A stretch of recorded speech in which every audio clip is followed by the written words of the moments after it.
Speaker of করি।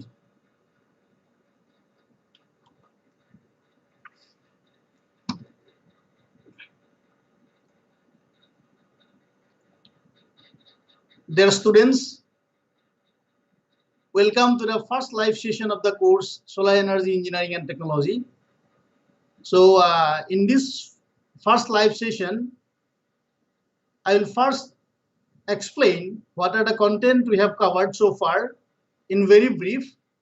Then I will pick some of the interesting questions asked by you people, and then we will discuss.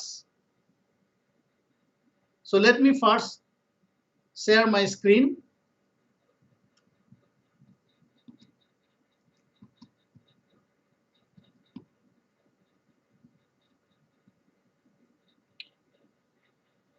So this live session will cover from module 1 to module 4. In module 1, we are discussing about introduction of solar energy. In module 2, we have discussed solar radiation geometry. In module 3, we have discussed solar radiation estimation. And in module 4, solar photovoltaics fundamentals and its applications were discussed. So I'll discuss one by one of each content, and then we'll move to discussion forums questions. So in lecture 1 of module 1, primarily we have discussed about energy scenarios, the definition of energy, need of energy, forms of energy. Then when we were discussing about energy scenarios, we have divided into two categories: world's energy scenario and Indian energy scenario. Then global trends of generation of renewable power, then trends of generation of solar power. In lecture 2 of module 1, we are discussing about different routes of exploiting of solar energy, methods of energy utilization, devices for thermal collection and storage, working of PV generator, and concepts of solar power plants. So these were all fundamental components we are discussing in this lecture under module 1. In lecture 3 of module 1, primarily we have discussed the propagation of solar radiation from the surface of the sun to the earth surface. Then atmospheric absorption and scattering phenomena were discussed extensively.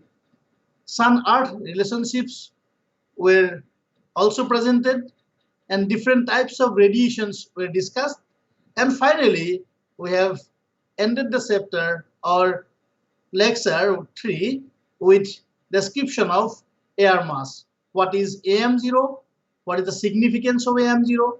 What is AM1? What is AM2? And why AM 1.5 is so important as far as design of any solar device is concerned. We'll now move to lecture 1 of module 2.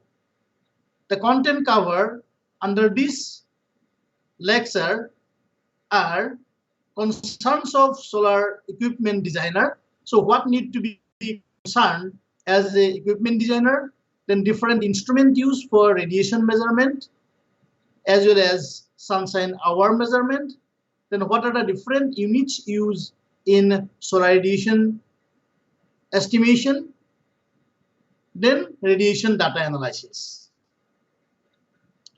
In module 2, under lecture 2 and 3, primarily we are emphasizing on solar radiation geometry.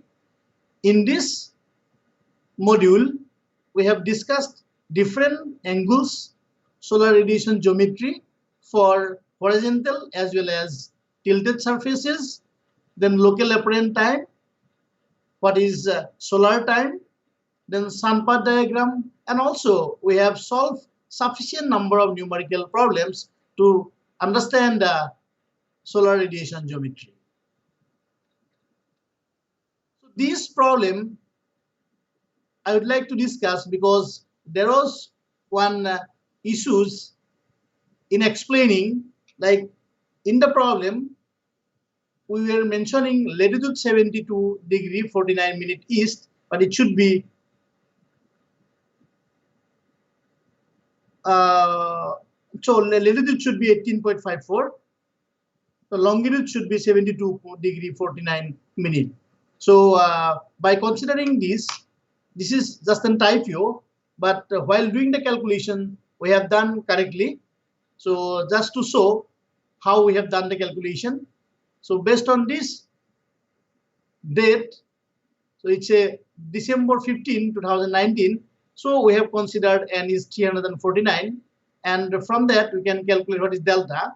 And fine, even though it is mentioned 72 degree 49 minute, but no, finally we have considered 18.9. So this is a typo.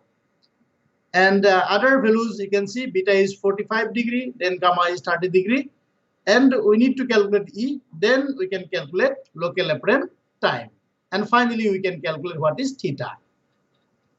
So that's the procedure we have followed while calculating delta, then equation of time E, which is found to be about 4.9341 minute. And then we have used the expression local apparent time or solar time, which is nothing but standard time plus minus 4 multiplied by standard time longitude minus longitude of the location plus E. So we know at what condition we have to use plus and what condition we have to use minus. So in our case, it will be minus sign here. And then we have continued with our calculation. And this value is found to be about 12 hours, 59 minutes. And the corresponding value of omega is about 14.75 degree. So by using this value in the expression, what we have defined in that module, we can calculate the value of theta, which is found to be 34.28 degree. So this was our requirement, or we have been asked to do this calculation. Okay, so so please note the senses you need to consider while solving this problem. And in lecture 1, module 3, primarily we have discussed the need of correlation, classification of weather, then calculation of monthly average of daily extraterrestrial radiation, then different correlations for estimation of monthly average of daily global radiation. So all the correlations we have discussed in this lecture. And in lecture 2 of module 3, we primarily discuss the estimation of solar radiations, like correlations for estimation of monthly average of daily diffuse radiation, monthly average of hourly global and diffuse radiation on horizontal surface and cloudy skies. Also, we have addressed the estimation of hourly global beam diffuse radiation on horizontal surfaces and clear skies. And also we have discussed the total radiation estimation of an inclined surface, which includes instantaneous, hourly, monthly average of hourly, daily, and monthly average of daily solar radiation estimation. And also we have solved numerical problems to strengthen the understanding of estimation of solar radiation in an inclined surface. So in lecture 1 of module 4, we have addressed solar PV conversion, that is photovoltaic conversion. So in this lecture, primarily we have emphasized importance of PV conversion and challenges, construction of a PV cell, manufacturing of single crystal silicon solar cell, working principle of solar cell, then band gap energy, and finally loss mechanism were discussed. In lecture 2 of module 4, semiconductor physics were discussed, starting with classification of semiconductors, then doping procedure, what is doping, Fermi energy level, PN junction, drift current and diffusion current, and finally generation of solar cell materials were discussed. In lecture 3 of module 4, primarily performance characteristics of solar photovoltaic cells were discussed, which includes fill factor, short circuit current, open circuit voltage, maximum current, maximum voltage, and maximum efficiency. As you can see in the figure here, it shows the IV characteristics of a particular solar cell, and also the variation of power with respect to voltage of a solar cell is explained. So this at this point, what happens? The gradient is 0, so maximum power is observed. So this is as a whole is very, very important in order to characterize a PV cell. And also we have derived an expression for estimation of maximum power of a solar cell. So mathematically you can prove it. So this PM, which is nothing but the maximum power, is equal to Im into Vm, that is maximum current and maximum voltage, and this expression can be used for estimation of maximum power once you know the other variables. So these were discussed in the lecture. Also, effect of variation of solar insolation and temperature on the characteristics of solar cells were discussed. So again, I would like to emphasize here.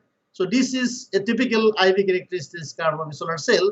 So once we increase the temperature, what happens? Its voltage current decreases. And again, once we increase the solar radiation, its maximum power increases. Okay, and this figure shows the operation of a solar cell, and these are shunt resistance, series resistance. So this is very, very less compared to shunt resistance, and this is your current supplied. So this is our concern about load current, and current flows through the load resistance. Okay, and also we are emphasizing on solar cell efficiency and band gap energy in this lecture.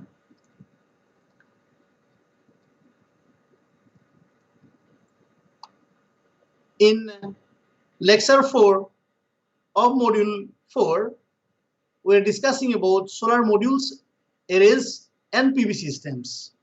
Starting with classification of PV modules, then effect of shadowing, packing factor, and module efficiency, ways of maximization of PV module performance, MPPT, maximum power point tracking, and possible strategies for operation of MPPT, and what is PV arrays, and as a whole, what is PV systems. Okay, what are the components comprises of PV systems? All the components were elaborated in this lecture.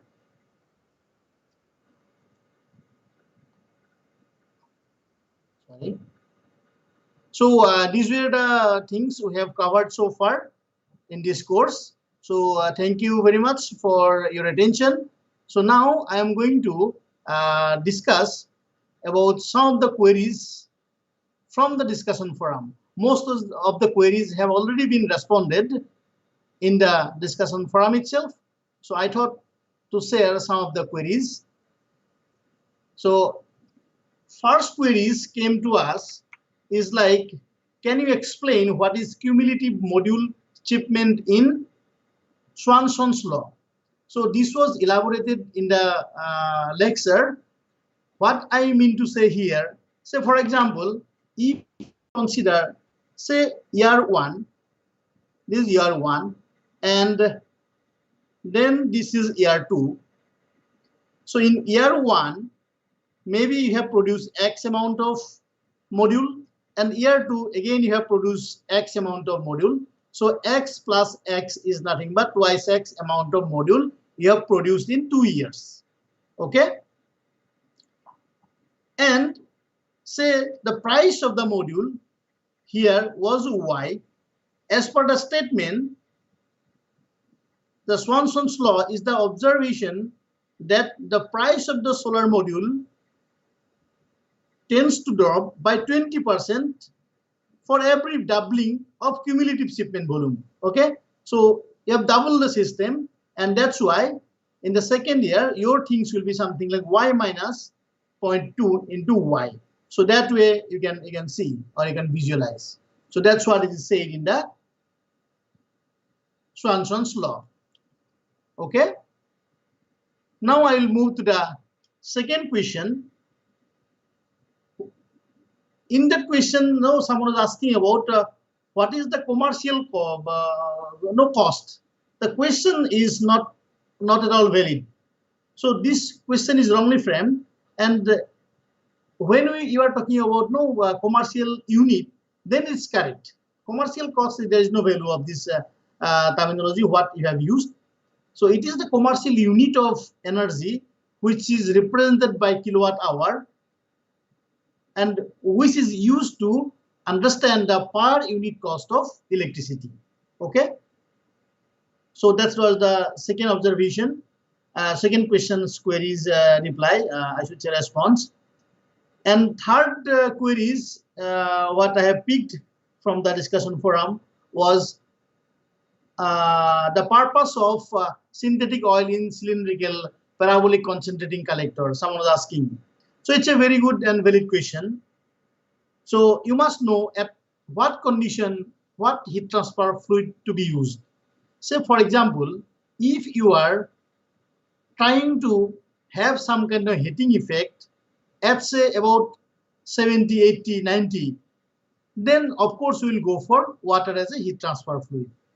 But when you are dealing with high temperature fluid, or now system is working at very high temperature, then we need to think of something having higher boiling point.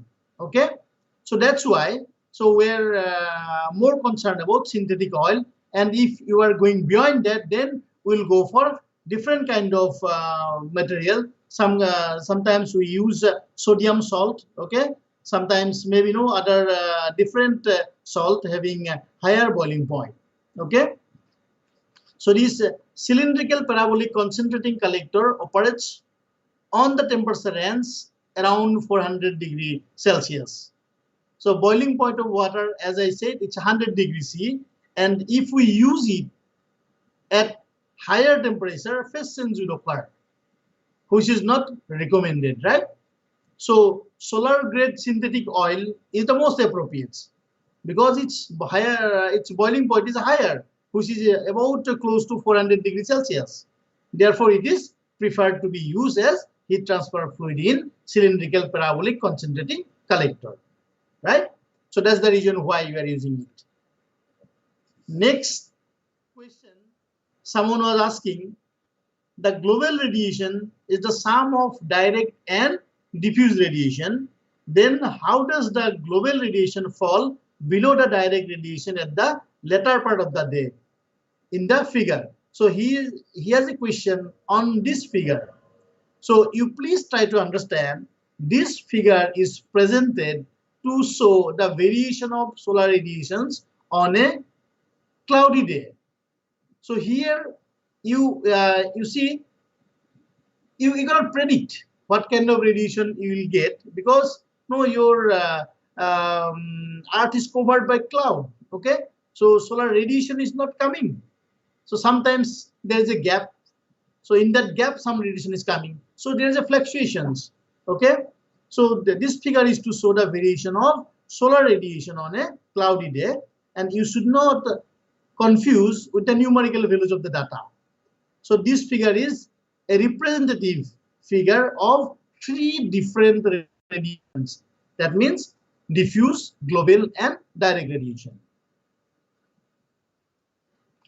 And I have one more questions that was on solar water heater. So I have solved this problem in one of the lectures. So his concern was for the formula of electricity saved per day. So this is the formula what we have used. The denominator holds geyser efficiency, correct? But if the efficiency of the geyser drops, more electricity is saved. How is it possible? So see, when we are considering a value, this is a rated value.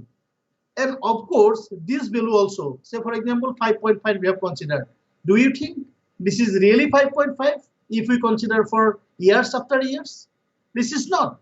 Every day it is changing. So if you consider from say at 5 o'clock in the morning and then 4 o'clock in the evening, you can see the variation of radiation what is received at the Earth surface, right?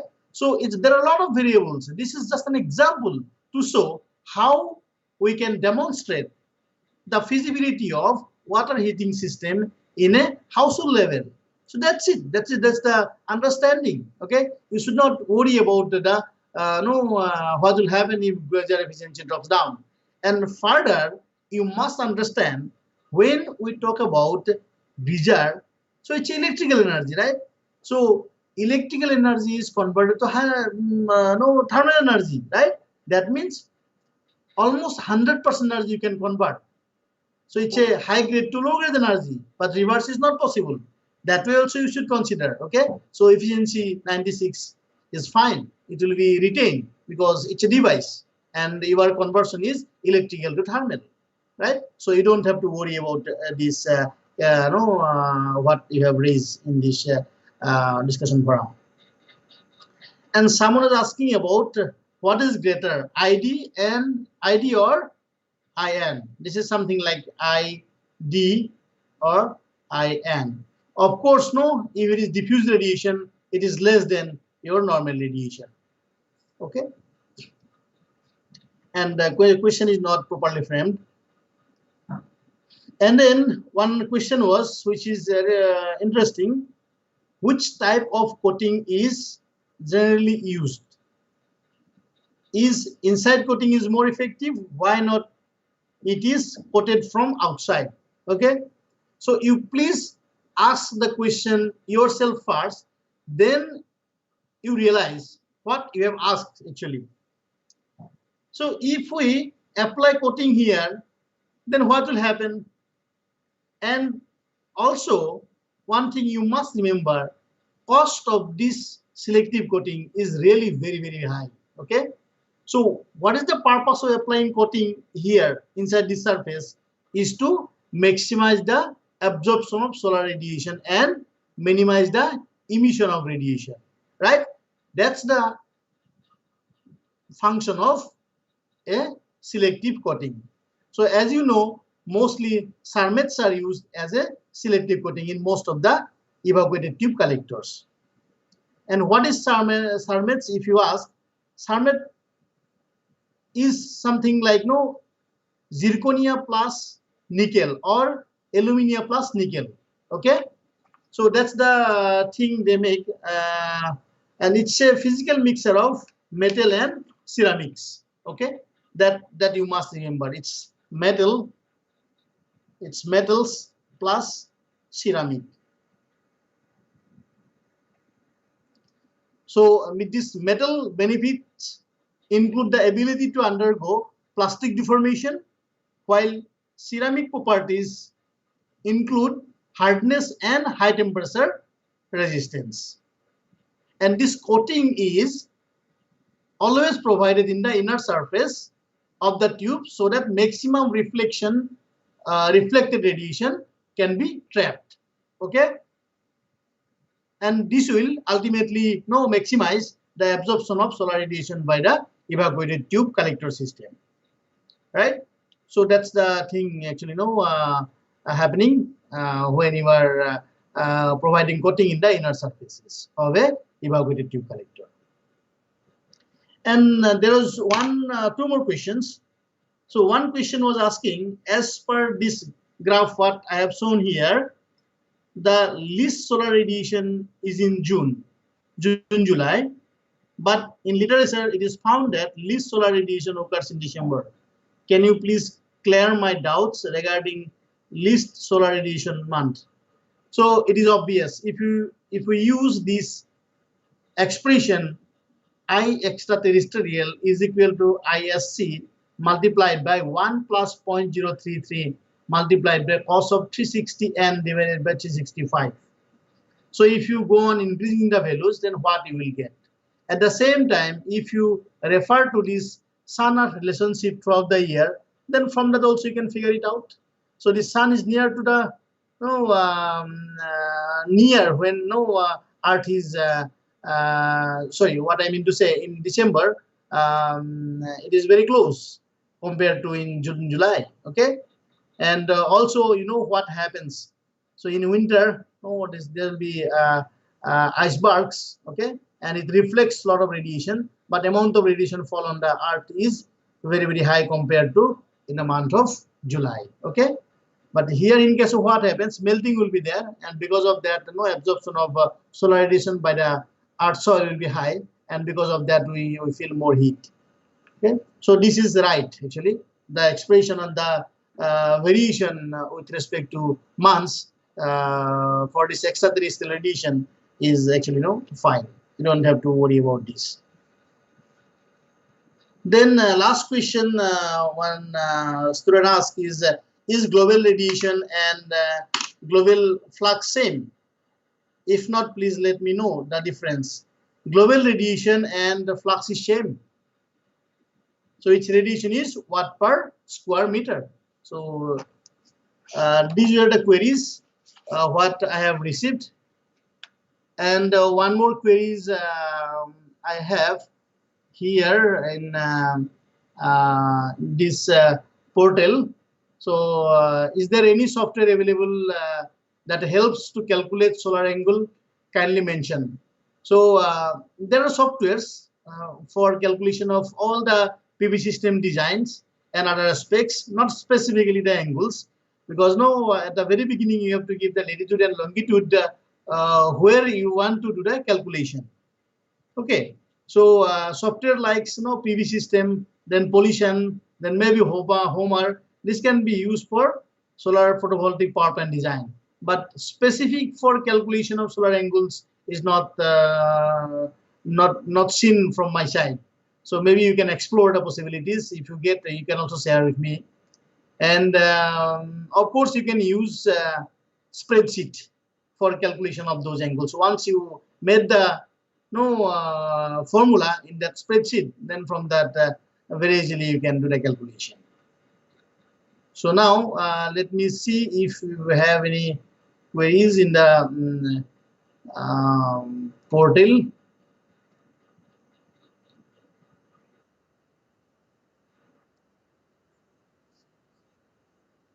Yeah, Arun Krishnan, good evening. So if you have any queries, then you can post here. I'll try to reply.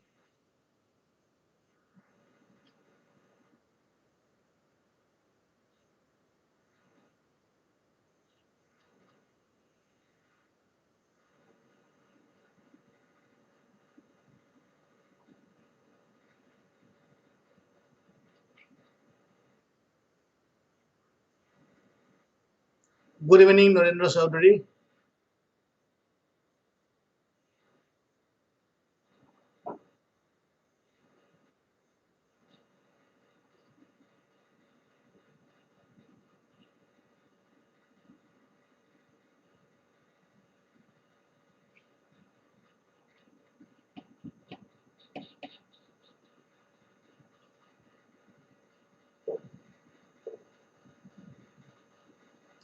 You can post your queries if you have.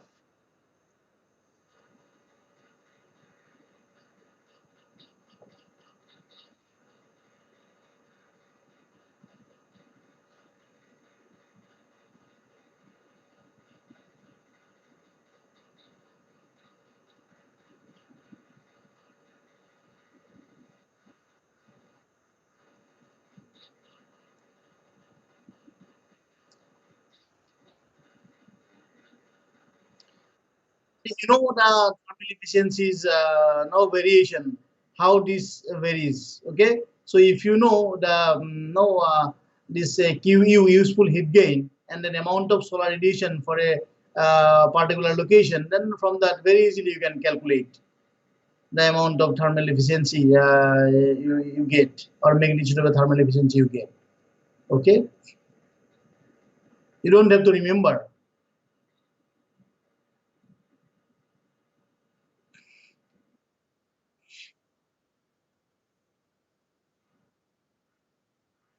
Just for example, if you want to know like useful heat gain, Q is F multiplied by Cp into delta T.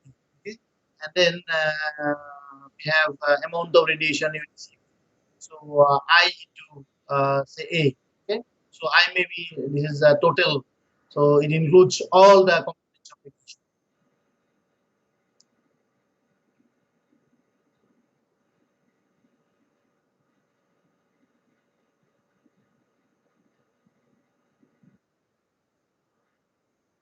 See, these are temperature dependent.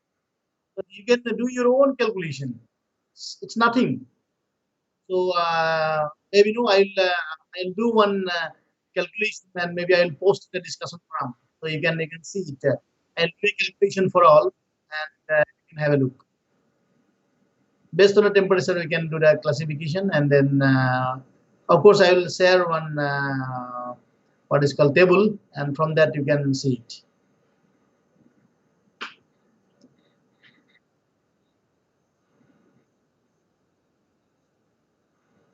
So this is proton exchange membrane fuel cell. Why it has come?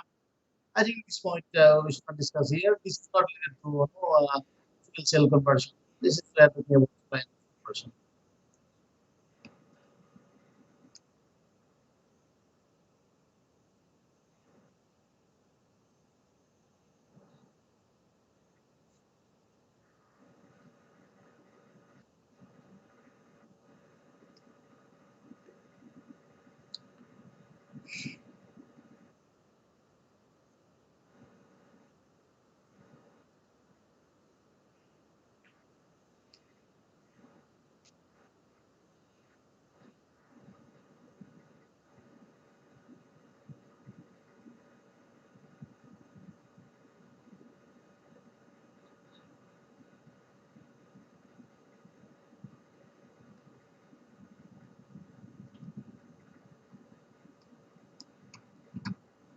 Any other student want to ask something?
Any other questions related to the content covered so far in this course?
So, Narendra, you have one more questions like, kindly explain about the various angles related to the solar flux. So, please ask specific questions. These are already explained in the video. So, please see the video first and then you ask the specific question. These are all are explained properly in the videos.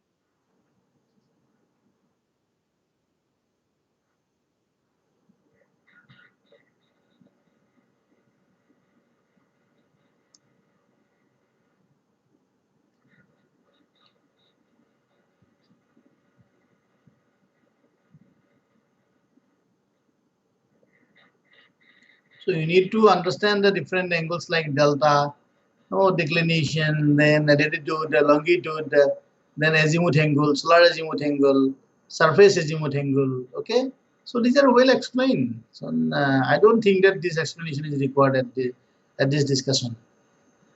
Already these are there.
Okay, Narendra.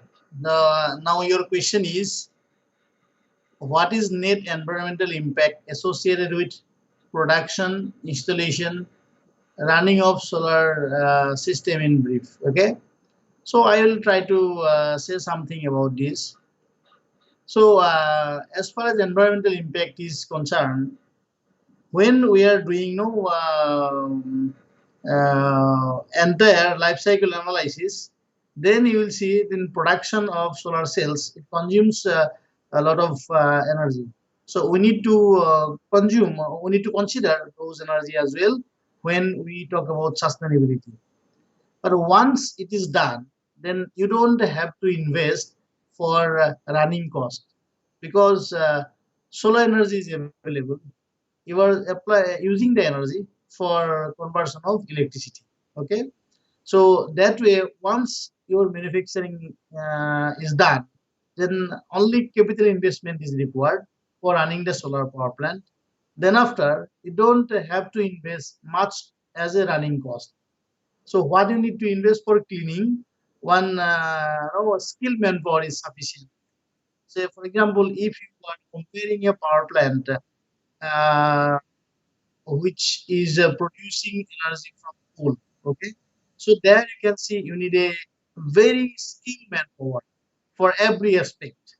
If you start with boiler, with furnace and boiler, and then turbine, then condenser, then you have pumps, and then other auxiliaries, then supply chains. Okay, so you need to invest a huge amount of no money and energy in managing those peoples. So here, once you have installed a megawatt level power plant, so one person is enough to run the show. Just sometimes you need to clean the modules, and that's fine. And once you install, then it will continue for 25 years. Already people have demonstrated it is working for 25 years. So in 25 years, you don't have to measure what is called investment for PV panels as well as other auxiliaries required for planning. Uh, Sorry, what is called running the power plant. Okay, so that's how it is sustainable.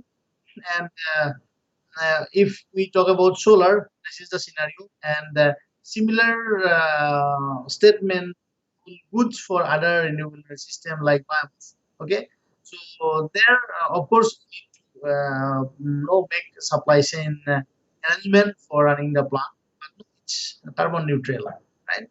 So in case of solar energy, that's the thing. Definitely, you can see. Okay, but if we are considering this energy consumed by the plant as a whole from manufacturing the utility, then you have to consider all the energy manufacturing to the utility. I hope that I gave you some of the information you're really looking for.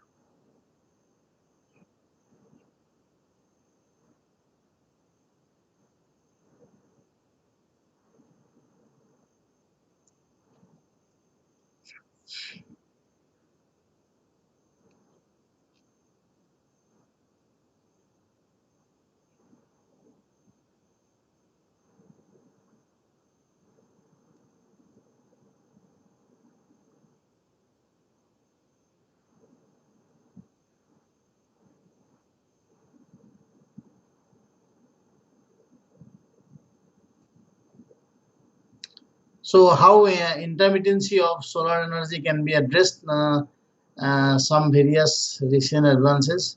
Just storage, we need a storage system. If we are talking about no, what is called long-term storage, then we have to go for say compressed air energy storage, maybe pump hydro. Okay, and for short duration storage, we need batteries. So batteries are well developed now. Lithium-ion batteries are there, so we can move to phosphorus. No other uh, batteries. Lithium-ion is quite common. Lead acid batteries we use uh, to lithium-ion batteries.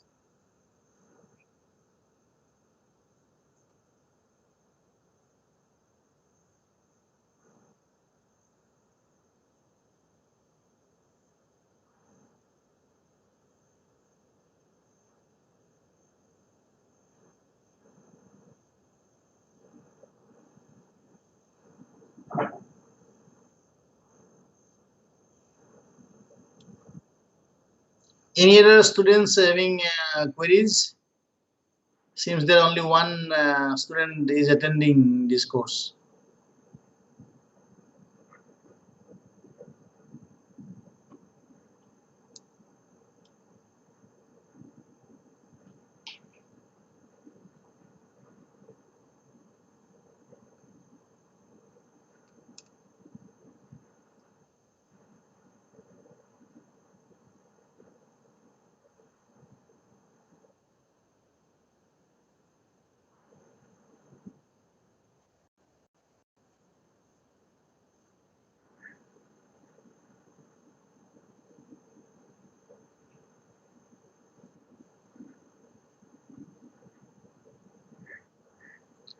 So if not much question is there, then I think I can conclude the session here.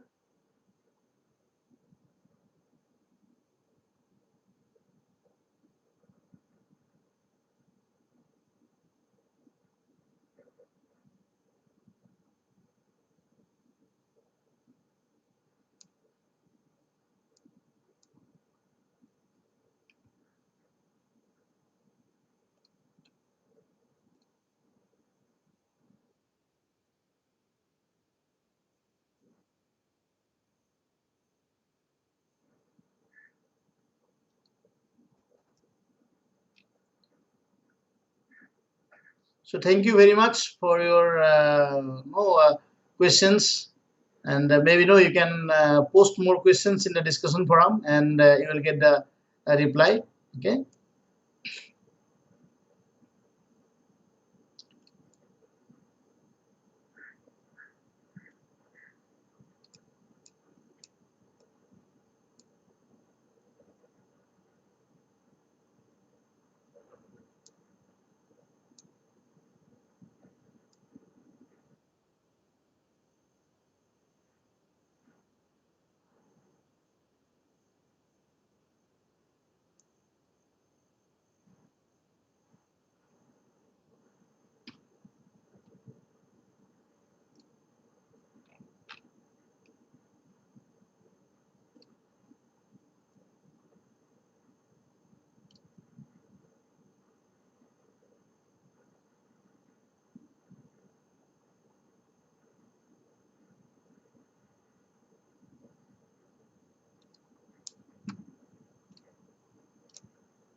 Hello, can you complete the Hello, can you complete the question?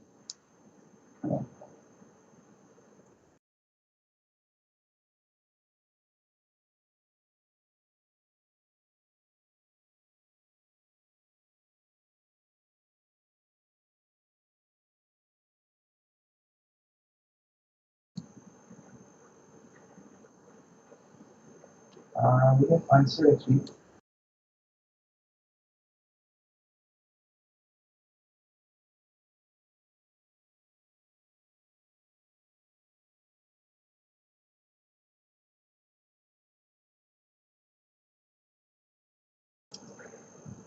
So I'm concluding the session here. Thank you very much.